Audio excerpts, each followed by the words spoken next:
يا أهل الجنة إن ربكم تبارك وتعالى يستزيركم فحي على زيارته. والسلام على رسوله الكريم أما بعد. Khair. I do apologize for the delayed start.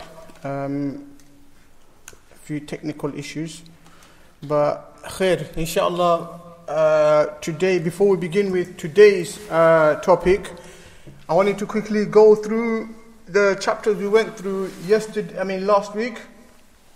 Some of the few things that we went through last week to begin with, and I wanted to just mention a few more things on top of what we already did.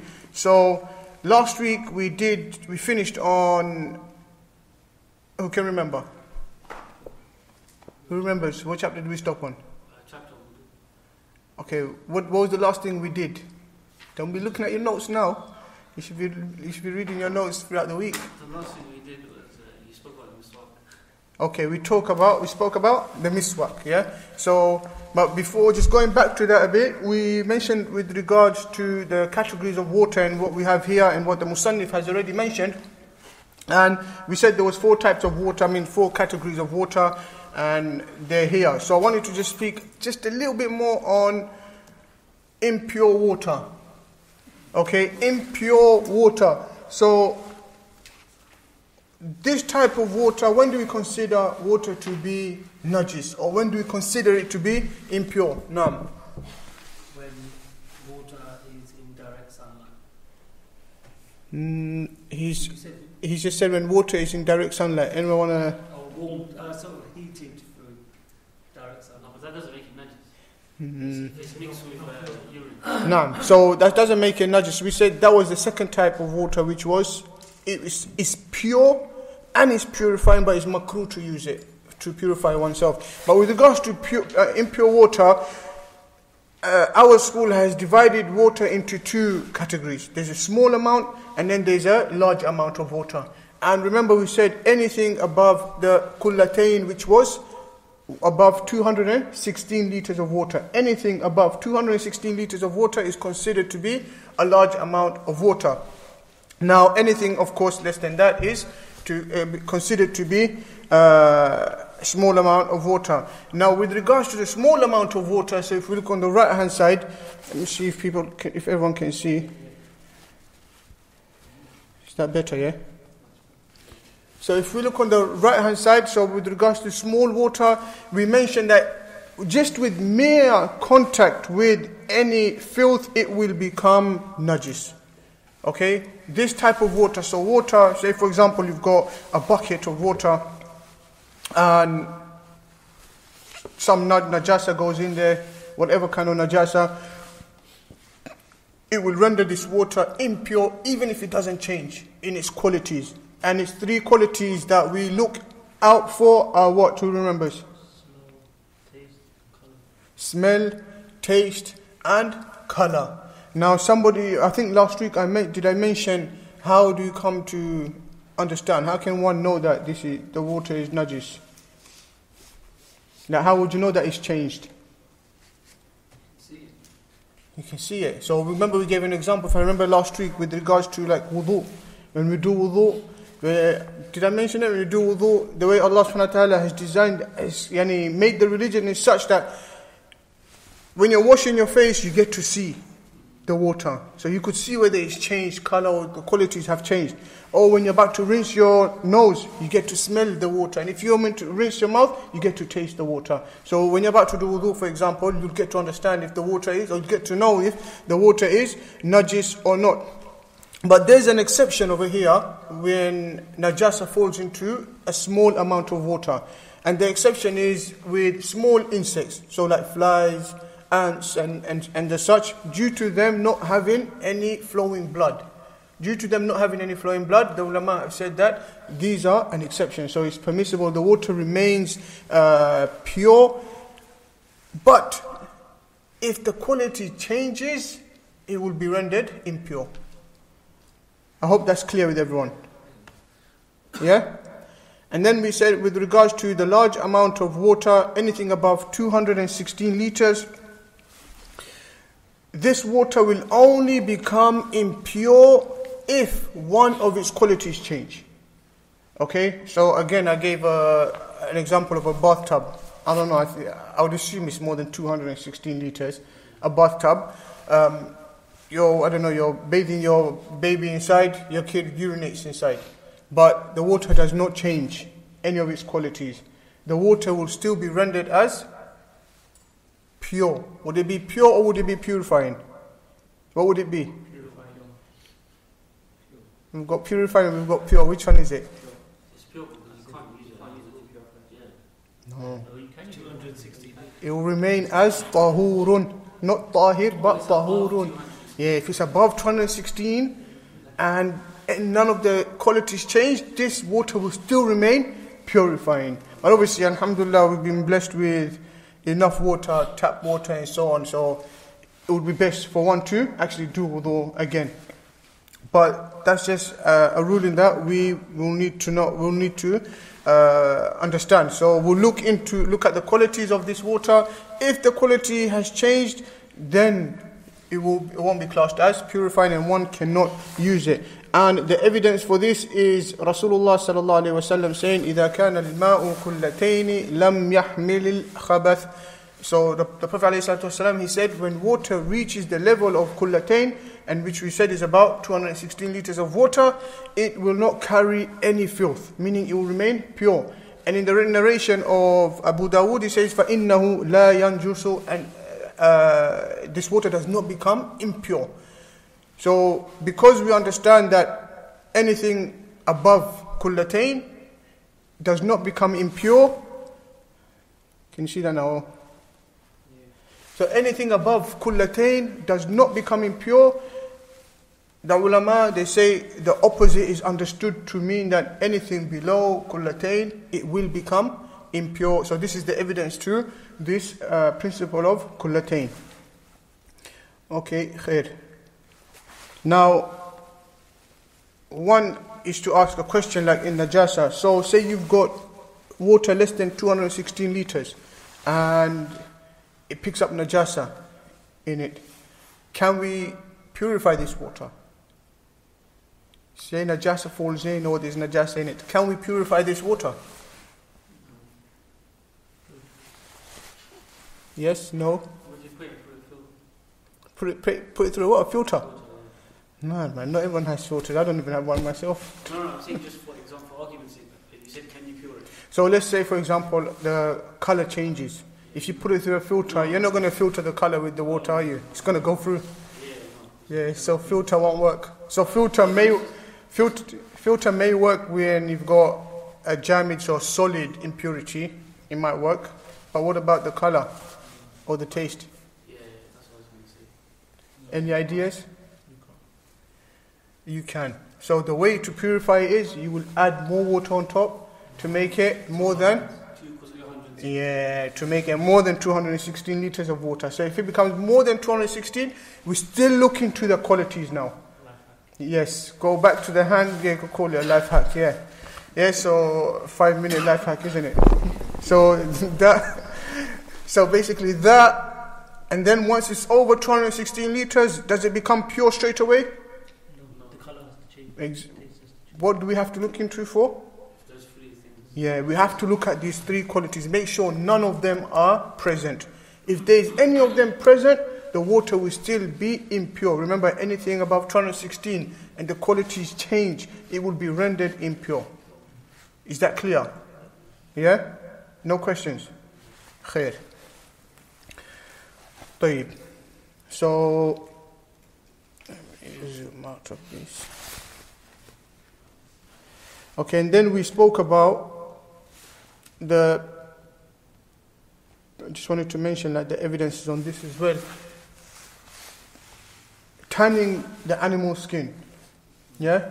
Tanning off the animal skin. So remember we said that the Musannif, he mentioned two things. He said that the skin of a dead animal is impure and its bones and its hair except of what? No, whose skin and hair and bones? Humans, except the humans. So this is why I've got two sections here. Skin of dead animals. Skin of dead animals becomes pure after tanning, even if the animal is not halal to eat. Okay, even if this animal is not halal to eat. So for example, a cheetah, a lion, these kind of animals, I don't know, tigers and the likes. If you find a dead lion, you're lucky, you get to take the skin off. Once after cleaning it and letting it dry and tanning it, it will become pure. So one can use this skin. But we said that the skin of dogs, pigs and the offspring can never be purified. No matter how much tanning you try to do, it will just never be purified, yeah? And then we said obviously the bones and hair of dead animals are completely najis. They're all impure except for the human being. And the dalil for this we have here, the hadith narrated in Sahih Muslim, when Abdullah ibn Abbas radiallahu anhuma, where he says, قال سمعت رسول الله صلى الله عليه وسلم يقول, he says, I heard the Messenger of Allah صلى الله عليه وسلم saying, إذا دبغ الإهاب فقد طهر. If or when the skin is tanned, then it has become pure.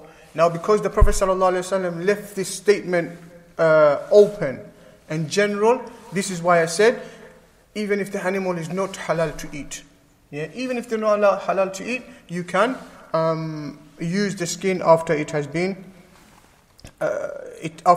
tanned, and it becomes pure. Now, with regards to the human being, ulama they ask, why could it be that? Why is the human being not najis? Who can have an idea? Who can give me an answer to that? We're mammals, right? So why don't we fall into this category? When we die, why are we not najis? Okay, no, even the kafir is still not impure. Does it come from something to do with the way we were created? Okay, you're heading the right track.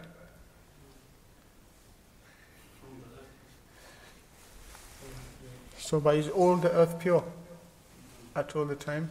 And so you show ulama, they mention that they say that Allah subhanahu wa ta'ala, He says, وَلَقَدْ كَرَّمْنَا بَنِي آدَمَ. For example, Allah, He says in the Quran that, and certainly we have honored the children of Adam, meaning the human being. We have honored them. So the ulama, they say this is one of the benefits of being honored. Having this honor is that we do not become najis. We do not become najis at all. And in another hadith where Rasulullah sallallahu alaihi wasallam, he mentioned, Subhanallah, al-mu'minu la yanjusu hayyan wa la mayyita. Subhanallah, glory be to Allah, the believer, he does not become najis whether he's alive or dead. So you are heading the right way there where you mentioned, because you're a Muslim. That's according to this hadith. But because of the generalness of the verse where Allah subhanahu wa ta'ala, He says, وَلَقَدْ كَرَّمْنَا بَنِي آدَمَ, it includes all of us, be it Muslim, non-Muslim, regardless. Yeah, so, naam. You said before the hadith is unrestricted, so then is there something that says, like you said about the pigs and the dogs, you said as well? Yeah, so with regards, or whether it becomes, I've not come across a specific hadith in it, with an exception to that itself, but due to their najasa and so on, the ulama have come to this conclusion. But that's a good question, which inshallah I will hopefully find something next week for you with regards to that. Yeah, and then quickly we got to the utensils which are permitted to use and not permitted to use, and by the Musannif rahimahullah, he says, ولا يجوز استعمال أواني الذهب والفضة ويجوز استعمال غيرهما من الأواني. So the Musannif, he says that it's not permissible to use gold or silver utensils, and it's permissible to use anything other than that. And we mentioned that last week that there's two types. It is haram, some are haram to use, which are gold and silver. We went into a bit of tafsil into that. We said obviously if it's a small amount or if it's for darura, it's permissible. okay, for haja, for need, necessity, it's permissible. But if it's for zina, it's not permissible at all. Becomes haram at all. Fully, I mean. And then we touched on Siwak. Yeah, so just to mention just a bit over here, inshallah, when it comes to the sunnahs of Wudhu, we'll touch on a bit more with regards to the Siwak. So we said obviously that Siwak is mustahab at every time, except for the fasting person. It becomes makruh for them to use it after midday. Yeah, after midday it becomes makruh for them to use it. And we mentioned obviously the hadith where Rasulullah sallallahu alaihi wasallam, he mentioned to the nearest meaning that the smell of the mouth of the fasting person is more beloved to Allah than the smell of musk. And so with a hadith like this, our madhab has come to the conclusion that it becomes makruh for the fasting person to use it. And we said obviously if you cannot find a miswak, then you just a general toothbrush is okay as well, because it attains the same thing. Okay, khair. Now today's chapter on al-Wudhu. So the Musannif rahimahullah, he says, okay, وفروض الوضوء ستة أشياء النية عند غسل الوجه وغسل الوجه وغسل اليدين إلى المرفقين ومسح بعض الرأس وغسل الرجلين إلى الكعبين والترتيب على ما ذكرناه. Now, furud al-wudu, wudu, just to mention a bit on it, the waw has a dhamma, so it's wudu. But then there is another word which is called wudhu, with a fatha on the waw. So this wudu with waw and with dhamma is actually the act. I'm to zoom into that, or shall I zoom in? So with the waw, when it's wudu, waw with dhamma, it basically is the act of actually doing the ablution. But when you hear the term wudhu, it is the tool that you use to perform wudu with. So in this case, it would be water.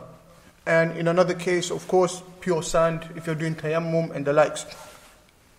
So before we just touch on every single one of them, the Musannif, he doesn't mention the shara'it of wudu, the conditions of wudu. We know everything has integrals and it has conditions. So there's shart, right? And then there's arkan. I think I've asked this question to you before, isn't it? Yeah. The difference between, I'm going to ask you, yeah? What's the difference between a shart and a rukn? A condition and an integral?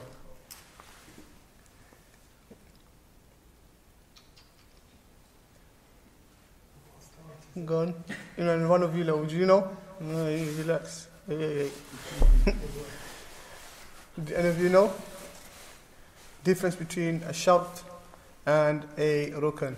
Uncle, do you know? One of them are older and one of them's no? No. So remember, listen to the term condition and integral. Okay, go on, Zain. I might be wrong here, but is it that one of them has to stay throughout and one of them is a prerequisite? So a condition is something that has to be before the action. Mm-hmm. For example, like before you pray salah, you have to have wudu. Okay, now. It's a condition of the salah. But Mm-hmm. a rukn is something that holds, that you have to do before the action, if that makes sense. Does that make sense, Jack? He said no. Go on, Asan. Bismillah. Prerequisite is something that you have to do before, and throughout the action it has to be present. So, Yeah, that's what I was trying to say. And then a rukn is a pillar which has to be present in the act, and without it is invalid. Naam, tayyib. Yeah, jazakallah khair. So it's basically that. Condition is a prerequisite of what you're about to do. And the act you're about to do, if it does not have that prerequisite, it becomes void completely. Yeah. So for example, even if you take trade, for example, condition of earning risk, it has to be halal. Yeah. So, or if you're to do trade, buy and sell something, that thing has to be halal and so on, or the trade becomes invalid. Likewise, in wudu, you have conditions. So the Musannif, he didn't mention over here, the author, he didn't mention them, so I'll just mention a few. Number one is al-Islam. Obvious. Now, when someone does wudu, or a non-Muslim does wudu with the intention of wudu, it's not accepted from them. It's basically nothing, they're just merely washing body parts. Okay? Number two is the ability to distinguish. To distinguish what one may ask. You have to be able to distinguish between the fara'id and the sunan. Those things which are fard to do and those things which are sunnah to do in the act itself. Number three is one has to be free from hayd and nifas. Of course, this is just for the sisters. So one has to be free from postnatal bleeding and be free from menstruation. They have to be free. If in this state, according to our school as well, I'm not sure, according to the other schools, if a girl actually goes and does wudu once in this state, they become sinful. They become sinful if they actually intend ibadah and so on when they try to do wudu during this state, and it's not accepted from them. Number three is there should not be a barrier preventing water from reaching the limbs. We'll explain that further when we discuss each integral separately. Yeah. And next condition, what's this? Number 4, 5. Number 5, you have to have pure water. This water has to be purifying. Ma'un tahurun. It has to be purifying water. You cannot use water which is najis or it changes its quality and so on. So for example, I don't know, you take Coke or you take Ribena, whatever, you can't. Can't do wudu with those things. And those number what, 6 or 5? 5, yeah? What's number 4? Number 4, so no barrier preventing water reaching the skin. We'll explain that further, inshallah. Number 6, 7, 6 is entrance of the time for one who has constant hadath. And repeat. Entrance of the time for the one who has constant hadath. For example, a girl in the state of istihādah, chronic bleeding basically. Some sisters will go through chronic bleeding, even they'll go past their time of menstruation, they will still constantly be bleeding. Or you've got certain individuals, they have a problem where urine drops keep on coming out. So these individuals, they cannot do wudu before the time of salah has come in. So for example, dhuhr starts at 1 o'clock, you go and do wudu at 12:50. To pray dhuhr, your wudu is not counted. You have to wait for the time to come in, then you can do wudu. Yeah? I hope that's clear. But that's only for those individuals? Yeah, only for those individuals. Those who have these these exceptions. Okay, khair. So the Musannif over here, he mentioned these, and the asal or the origin of these 6, or you could say the 4 in between, which we have mentioned, is the verse of Allah subhanahu wa ta'ala, where Allah, He says, Ya ayyuhalladhina amanu, O you have believed, إِذَا قُمْتُمْ إِلَى الصَّلَاةِ. So when you stand or when you rise for salah, فَاغْسِلُوا وُجُوهَكُمْ وَأَيْدِيَكُمْ إِلَى الْمَرَافِقِ وَامْسَحُوا بِرُؤُوسِكُمْ وَأَرْجُلَكُمْ إِلَى الْكَعْبَيْنِ. So when you stand for salah, then wash your faces and your arms up to or including the elbows. وَامْسَحُوا بِرُؤُوسِكُمْ, and wipe your heads. وَأَرْجُلَكُمْ إِلَى الْكَعْبَيْنِ, and wash your feet, including the ankles, and wash your feet including the ankles. Okay, khair. Now, just something that you touched on last week was that you were saying that some scholars or some they say that the process is different, isn't it? Some yes. So would that come back to the water scenario? So if you're going to wash, you can see when you breathe in the nose, you can smell. But would that kind of... So the process that we do is obviously the correct process, isn't it? What do you mean? Sense? You know, you said... following the order. Yeah, following the order. Yes, no. So then that would then tie in with the water you know, for us to know whether the water is clear, clean, pure?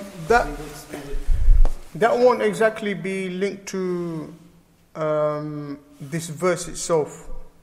That won't be linked to the verse itself. No, but what you were saying, that some people clean their feet first, but then you wouldn't know whether it's clean or... Oh, okay. I see where you're coming from. Yeah, I see where you're coming from. So following the tartib, basically, is mentioning that, of course, if we're to start to follow the tartib and to rinse our mouth first, we'll get to know straight away about the quality of the water. MashaAllah, is a very good point. Yeah. So I've not come across it. Yeah, it's definitely a very good point. First time I've come across it, but mashallah, definitely good analysis of it. Because if someone washes their feet, how will they know if the water is dirty in terms of taste or smell? Color you might see, but not with regards to taste or smell. Jazakallah khair for that. So first one we mentioned was Niyyah. Now Niyyah means to intend. It means al-qasd. Niyyah huwa al-qasd. So to intend something within the heart. And al-qasd, intending something, always happens within, which is why I've mentioned over here on the third bullet point that the place of the niyyah is the heart. Okay, the place of the niyyah is the heart, but you can utter it as well.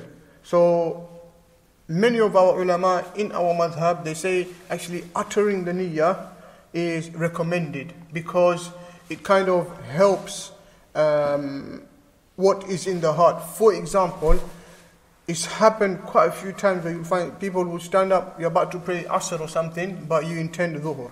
But in your heart, you're already intending, I'm praying Asr, but when you utter it, you're uttering another Salah. This happens. But when you mention what is in your heart, it kind of helps with the concentration and it makes you firm in what you're intending to do.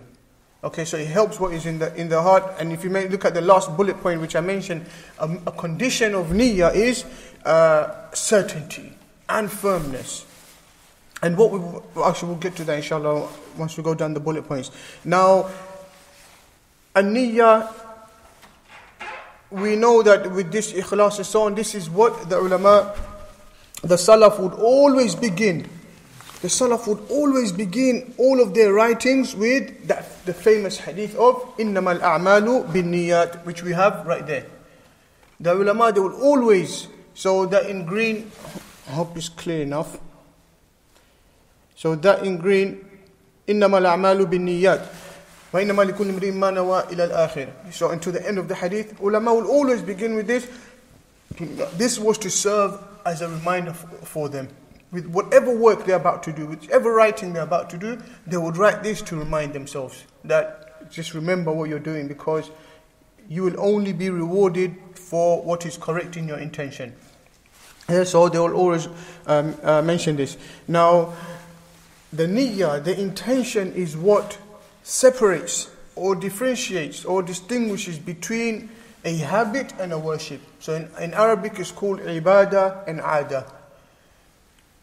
One can, for example, sit down to drink water. Yeah, it might be a habit for you to sit down and drink water. But if you don't have the intention of it being sunnah, or by it being the action of the Prophet sallallahu alaihi wasallam, you won't get any reward for it. If your habit is to come into the masjid with your right foot, but you don't intend the sunnah, you will not get rewarded for it, and so on. And the examples are many.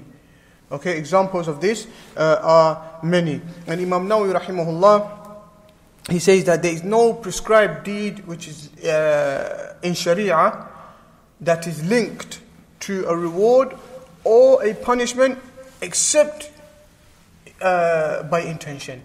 It is only the intention which renders a deed to be accepted, to be rewarded, or to be punished.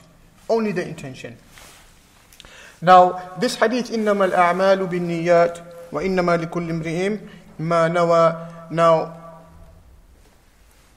إِنَّمَا, deeds only.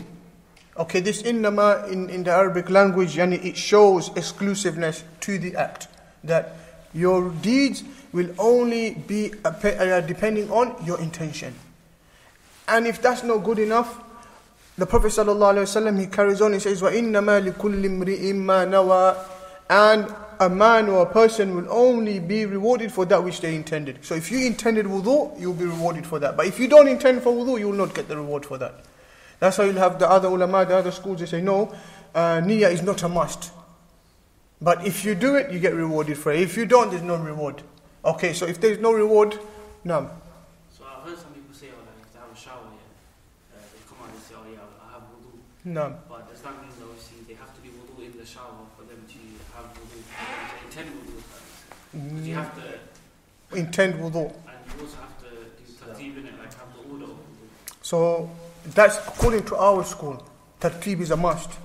So according to the others, they say that yes, if you go into a shower and you've got your whole body wet, you've got wudu, even without doing the act of wudu. Okay, even within our school as well, there is some form of ikhtilaf, but there are discussions in, for example, someone jumps into the ocean. Yeah, they go, full body goes in, yeah, with the intention of wudu, they just jump all the way in and then they come out. Do they have wudu, yes or no? I don't think so, because they haven't done tartib in it. Yeah, so They haven't lost their body. yeah, what do you think?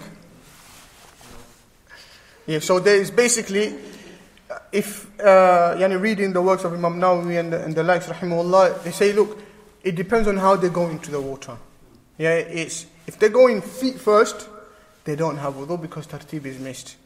But if they dive in head first, then it's like the order is followed and you will have wudu in that case. That's why ghusl as well, if you're to have ghusl, you'll see, for example, in the shower, water's coming from the top and is hitting your full body. So they say, as long as you've got the intention and you don't do an act which actually breaks your wudu after that, you have wudu when you come out. But personally, me, always you just do wudu. You're in the shower anyway, you're getting wet, just do wudu. Yeah, so, but it's a good question. So your wudu will be permitted if you actually just come out the shower, but the tartib has come as such. Now, so وَإِنَّمَا لِكُلِّ امْرِئٍ مَّا نَوَى. And for every man is that which they intended. So if they intended wudu, they will get wudu. For example, zakat. If you give charity, you give sadaqah and so on, but you don't intend zakah, is your zakah paid? No. But the act of giving, of course, it's happened. You've done wudu, but is it rewarded for that? No. You've not been rewarded for that actual act itself, even though the act has happened. But the act is not sahih. So what is meant in this hadith, إِنَّمَا الْأَعْمَالُ بِالنِّيَّاتِ, the ulama, they say it means إِنَّمَا صِحَّةَ الْأَعْمَالِ. Indeed, only the correctness or the acceptance of deeds only depend on the intention. Okay, the correctness or the acceptance of deeds only depend on intention. Now, there's some ulama, for example, like the Ahnaf, they say that al-wudu in itself is not ibadah. Okay, they say wudu is not ibadah. They say wudu is a means to ibadah. A wudu is a means to salah, reciting the Quran, and so on. But obviously, the ulama, our scholars have responded to this, and they said that anything ta'ah, so any obedience or something that gets you close to Allah subhanahu wa ta'ala is going to be ibadah. Anything that gets you close to Allah will be classed as ibadah, obviously. Now, and our ulama, they mentioned the hadith, at-tuhuru shatrul iman. Purity is half of faith. In this case, obviously, it means salah. So if purity, meaning wudu in this case, tahara in this case, is half of iman, how can it not be ibadah? How can it not be ibadah? Of course, it is ibadah. So for us, we say that a niyyah is a must. And when does one have to have intention of doing wudu?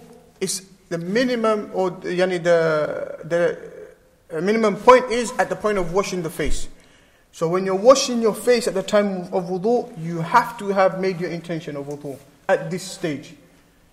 Even if you washed your hands, you didn't intend. You rinsed your mouth, you didn't intend. You rinsed your nose, you didn't intend. But when you get to the face, if you do not intend, your wudu is not valid. Yeah? Hope that's clear. Isn't the nose and the mouth considered part of it? No, this is according to Imam Ahmad. So according to Imam Ahmad, rahimahullah, the nose and the mouth are considered part of the face, so they are wajib, they are a must to wash. But according to us, obviously the Shafi'iyya and many other ulama, they say, no, it is only sunnah. So, the face has to be, and one must have the intention of washing the face, because this is the first fard which has been mentioned by Allah subhanahu wa ta'ala in the Quran. فَاغْسِلُوا وُجُوهَكُمْ. So at that point, you must have your intention. Otherwise your wudu is not valid. You'll start again. Yes. You'll have to start again. And obviously starting again is, you can just start with the face. But if you want to intend, if you intend at the start, meaning to get reward for the sunnah acts and so on, then you will be rewarded for that. And of course, that is what is recommended for us all to do. Next is, merely intending to remove the state of impurity is enough, or intending the fard wudu. Now one might ask, what does that mean? Why does one mention this? In short, if you intend to do wudu for something in which it is not necessary to do, or for something which is a sunnah act and the likes, or if you intend to recite the Quran, for example, do you need wudu to recite the Quran without touching? You don't need wudu, right? But if you do wudu just for the intention of reciting the Quran and for nothing else, that wudu you cannot pray with. Yeah, that wudu you cannot pray with. So, yeah, because of your intention. This is what your intention was, just for this, then you can only do that. But if you intend to merely just remove hadath, just to remove hadath, everything else will come into that category. Everything will fall under that. But if you intend again that just to recite the Quran and to remove hadath, then you're okay. You can do everything with that wudu. And last point of Niyyah, which we said, the condition is firmness and certainty. You have to have your intention, you have to be firm. If you have any form of doubt and so on, the act becomes invalid. For example, like in salah, you stand up, you're at home, you're waiting for a parcel to come, for example. If you stand in salah thinking to yourself, if the postman comes, I'm going to break my salah. Or if he doesn't, I'm not going to break my salah. Your salah is not valid. Yeah, because your intention is, shall I do it, shall I not do it? Shall I do it, shall I not do it? There's no firmness, there's no certainty in that. Khair. So that is with regards to Niyyah. So that's why we say that it is, even though it's not mentioned in the verse, we go straight to the hadith. The Prophet ﷺ, he told us, إِنَّمَا الْأَعْمَالُ بِالنِّيَّاتِ. And another proof that some of our ulama they use, they quote the verse, وَمَا أُمِرُوا إِلَّا لِيَعْبُدُوا اللَّهَ مُخْلِصِينَ لَهُ الدِّينَ. And we have not been commanded, we have not been commanded except to worship Allah subhanahu wa ta'ala sincerely, making religion for Him. And ikhlas is an act which is found where? Where is ikhlas found? In the heart, exactly. And ikhlas is found in the heart, and that's exactly where the niyyah is. And the niyyah is a form of ikhlas. You have to have sincere intentions for when you're doing what you're doing. So that is our proof that a niyyah is a must. Some ulama say, no, it's a condition. Okay, so they still put it in this category, but for example, I think Imam Ahmad ibn Hanbal, rahimahullah, he puts it in the conditions of wudu, meaning before you start doing wudu, you have to have it anyway. Yeah? Okay, khair. Next was washing the face. Washing the face, so the proof of this, Allah subhanahu wa ta'ala, He says, فَاغْسِلُوا وُجُوهَكُمْ, and wash the face for wudu. Okay, فَاغْسِلُوا وُجُوهَكُمْ, and wash your faces. Now, what is considered as the face? From the hairline, obviously the normal hairline, okay, so which will be here, and to the chin, and from earlobe to earlobe. Everything around here is considered as the face and must be washed. Yeah, it must be washed during wudu. Now, if you have extra facial hair, one has to wash underneath it. Yeah, extra facial hair. When I say facial hair, I don't mean the beard. So you'll have certain people who they've got hair like all the way to the cheekbones up here and so on, which is excessive hair. Or hair, maybe hairlines come so forward, down, or the sides come in. All of this area, one must make sure that water reaches underneath the skin. Okay, regardless of how thick it is. If it's not considered as the beard and it's extra facial hair, it has to reach the skin. Yes, I hope that's clear. And next is the ruling of the beard. Is if the beard is thin, so my one, I've got a thin beard and my skin can be seen, water has to reach to my skin. Okay, water must touch my skin. But if your beard is thick, then just merely washing the outside,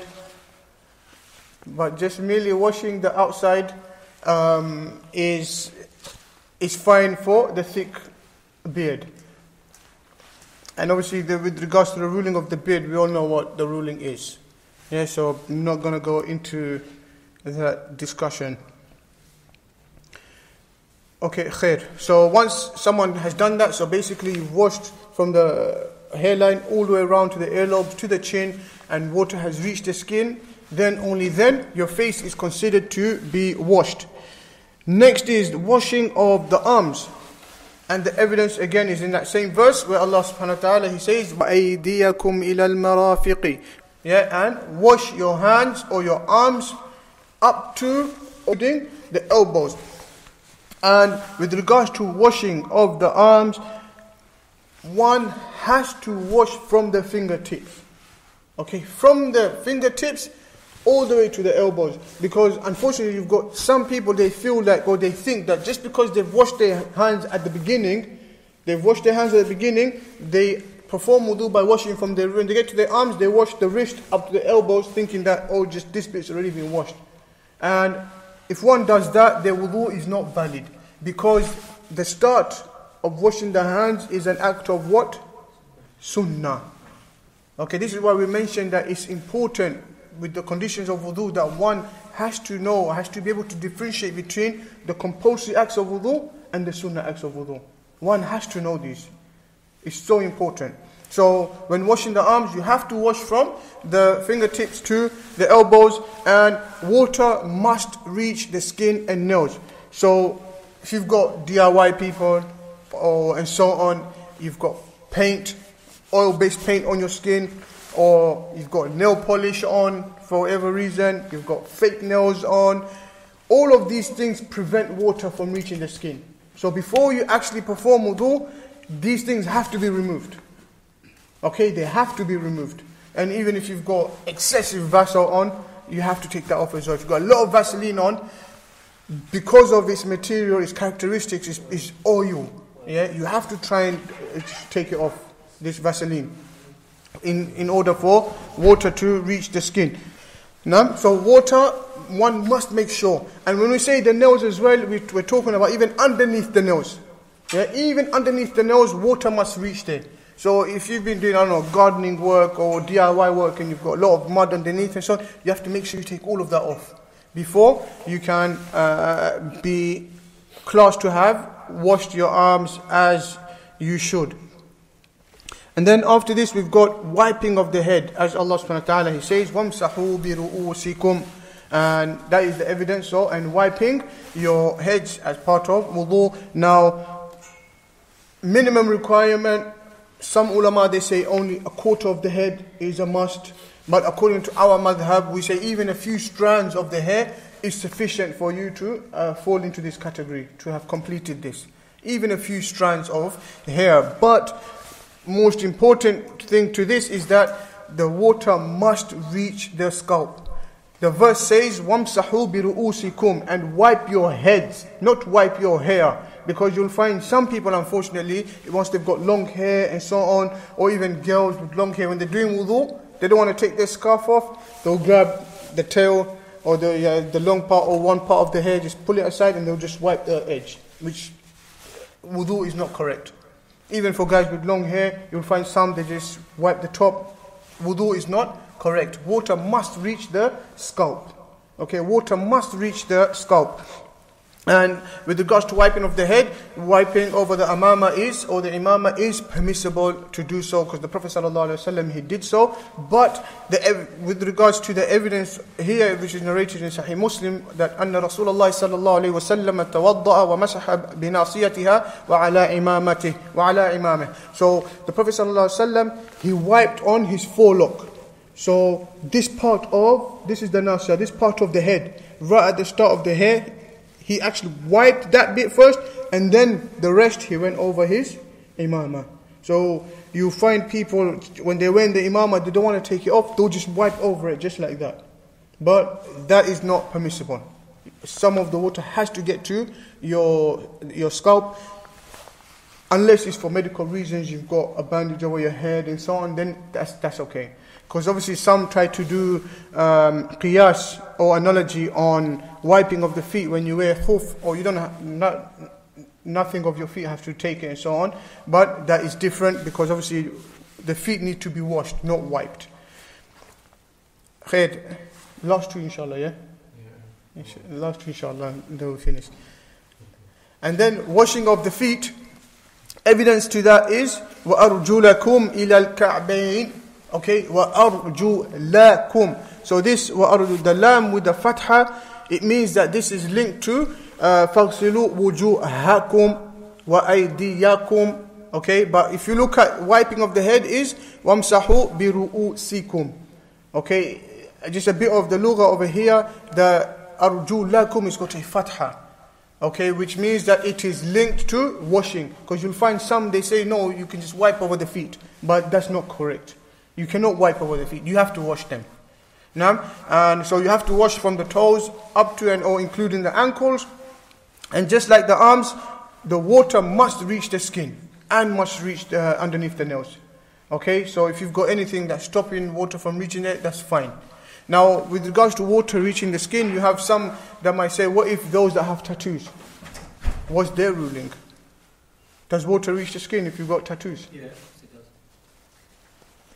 Let me ask someone else. Does water reach the skin?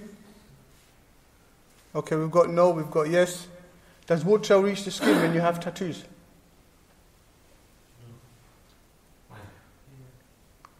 No. Don't be shy, just give answers. No. He said no and yes.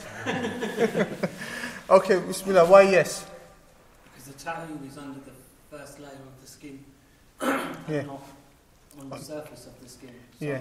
you've got layers on top of it. Jazakallah khair. So yes, with tattoos, water does reach the skin because that ink obviously is under the skin and not on top, which means water will reach the skin. And this is obviously some mas'ala I'm only mentioning because you find a lot of reverts that obviously they've got tattoos and so on, and brothers would look at them or sisters would look at them in a bad way or in a negative way, which is wrong. You don't know their past and you don't know if Allah has forgiven them.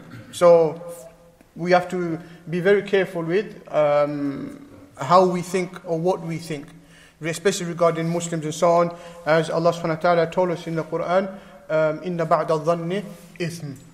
اجتنبوا كثيرا من الظن إن بعد الظن إثم. Be very careful, be very wary of having suspicion, because some suspicion is sin. Okay? So quickly moving on, and when washing the feet, we have to be very careful that we get to the knee, to the heels. This area, a lot of people miss out because you don't actually see it and you barely look at your heels when you're washing them. And this is from the hadith of Rasulullah sallallahu alaihi wasallam, where he says, وَيْلٌ لِلْأَقَابِ مِنَ النَّارِ. Woe to those, to your heels from the fire. This is part of a hadith where the companions say that they came from a journey with Rasulullah sallallahu alaihi wasallam, and they had lined up for salah. When Rasulullah sallallahu alaihi wasallam met them, he could see that some of their feet were dry. And because it had been that they were wiping. And this is an answer to those who actually say, no, you can wipe the feet and not wash the feet. Where Rasulullah sallallahu alaihi wasallam, he told them, be careful, be wary about your heels in wudhu and so on. Inshallah, I think we'll stop there. Allah, the muadhin is going to get into trouble.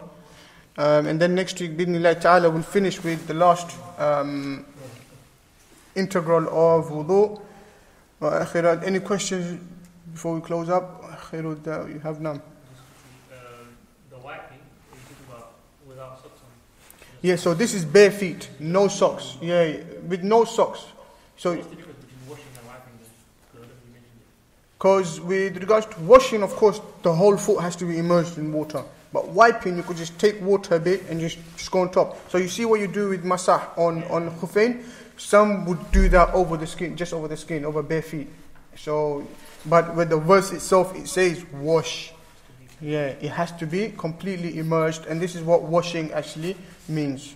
Now, inshallah, we'll stop there. Wa akhiru da'wana alhamdulillahi rabbil alameen. Sallallahu ala sayyidina Muhammad wa ala alihi wa sahbihi wa sallam.